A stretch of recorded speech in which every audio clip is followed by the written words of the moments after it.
The campus looked exactly the same as it had the day before. Students hurried between buildings with backpacks over their shoulders, coffee cups in their hands, and headphones blocking out the world around them. To everyone else, it was just another ordinary morning at Westbridge University. For Emma, it didn't feel ordinary at all. The white envelope she had found the previous evening was still sitting inside her backpack. She had barely slept. Several times during the night, she considered throwing it away without opening it. Another part of her wanted to pretend she had never found it in the first place. But curiosity always won. Before leaving for class that morning, she finally unfolded the small sheet of paper hidden inside. There was only one sentence: "Congratulations. Not everyone believes you earned it." No signature, no handwriting, just neatly typed words printed on plain white paper. Emma stared at the message for several seconds. She turned the page over, hoping to find another clue. Nothing. It could have been written by anyone. For a brief moment, she wondered if it was simply someone's idea of a joke. Winning the scholarship had made her more visible around campus. Maybe another student was jealous. Maybe they wanted to upset her. She folded the paper carefully and slipped it back into the envelope. "No," she whispered to herself. "I'm not letting this ruin my day." She left her apartment determined to forget it ever existed. As she walked across campus, something felt different. Two students standing near the fountain stopped talking as she approached. Another student glanced toward her before quickly looking away. A group outside the student center laughed at something on a phone, but as Emma passed, the laughter suddenly became quiet whispers. She kept telling herself she was imagining it. People looked at each other all the time. There had to be another explanation. Still, the uneasy feeling followed her all the way to class. On the other side of campus, Ethan walked toward the Business Innovation Center, carrying a notebook filled with ideas. For the first time since the scholarship announcement, he felt excited about his own future. Emma's success had forced him to ask himself difficult questions. But instead of giving up, he had decided to chase a goal of his own. It wasn't about competing with Emma anymore. It was about becoming someone he could be proud of. As he crossed the main quad, he spotted Emma walking toward the library. "Morning," he called. Emma smiled. At least, she tried to. The smile lasted only a second. "You okay?" Ethan asked. "I'm fine.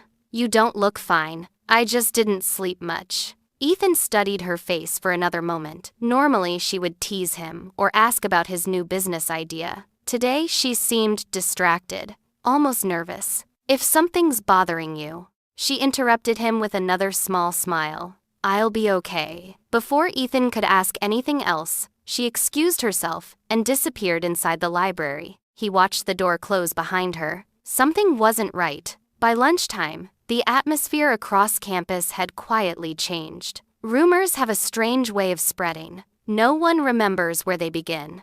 No one knows who said the first words. Yet somehow, everyone believes someone else has the facts. Ethan entered the cafeteria and immediately noticed groups whispering more than usual. As he waited in line for food, he overheard pieces of several conversations. "I heard she already knew she was getting it. My roommate said one of the professors recommended her. I don't think the scholarship was actually competitive." None of the students sounded certain. Every sentence began with, "I heard. Someone told me." They say. By the time the story reached another table, it had already changed again. Now people claimed Emma had connections with members of the scholarship committee. Others insisted she had received extra help that no one else knew about. The rumor grew with every conversation, like a snowball rolling downhill. Emma didn't hear any of it until later that afternoon. She was leaving her economics lecture when two students stepped into the hallway behind her. Neither realized she was close enough to hear. "So I guess hard work wasn't the only reason." The other student laughed quietly. "I knew something felt suspicious." Emma froze for half a second. Her heart dropped. Without turning around, she kept walking. Every step suddenly felt heavier than the last. She remembered the late nights, the weekends spent studying while friends went out, the endless practice interviews, the countless scholarship essays she rewrote again and again, every sacrifice, every missed opportunity, every hour of hard work. Now people believed none of it mattered. She reached an empty bench outside the library and sat down. For the first time since arriving at Westbridge, Emma felt completely alone. Jake eventually found Ethan sitting outside the Innovation Center. "You've seriously not heard?" "Heard what?" Jake sat beside him. "The whole campus is talking about Emma." Ethan frowned. Jake explained everything. Every version of the rumor, every ridiculous accusation. The scholarship, the professors, the supposed special treatment. Ethan couldn't believe what he was hearing.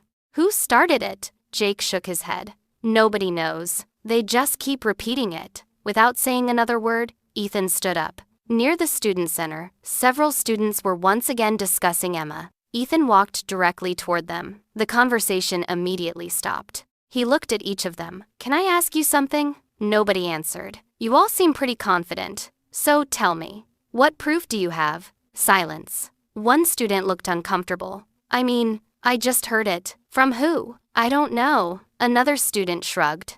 "Everyone's talking about it." Ethan nodded slowly. "So, because everyone repeats the same story, that automatically makes it true?" Nobody replied. One by one, the students quietly walked away. Ethan wasn't angry anymore. He was disappointed. It was frightening how easily people accepted rumors without ever questioning them. As the sun began to set, Ethan found Emma sitting outside the library exactly where she had been hours earlier. She looked exhausted. Without saying anything, she handed him the anonymous envelope.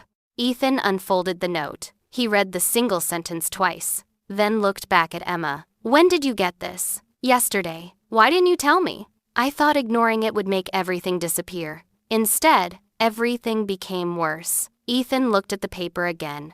"This isn't just someone being mean." Emma frowned. "What do you mean?" He held up the note. "Whoever wrote this already knew people would start doubting you." Emma slowly realized what he was saying. The envelope hadn't predicted the rumor. It had prepared her for it. Someone had planned this. Jake arrived moments later, and after hearing about the envelope, he immediately agreed. This wasn't random. The three friends sat together in silence. For the first time, they weren't talking about assignments, classes, or campus events. They were trying to understand why someone would deliberately destroy another person's reputation. Finally, Ethan broke the silence. "We're not going to fight rumors." Emma looked at him. "We're going to find out who started them." For the first time that day, a real smile. Not because the problem had disappeared, but because she no longer had to face it alone. That night, long after most students had gone home, the campus was quiet. A hooded figure walked slowly through the nearly empty administration building. Their footsteps echoed softly in the hallway. They stopped beside a row of student mailboxes. One gloved hand reached into a pocket. Another plain white envelope appeared. The person carefully slipped it inside one mailbox before quietly walking away into the darkness. Ethan Parker. Thanks for watching. Please subscribe, like, share, and drop a comment below. See you in the next one.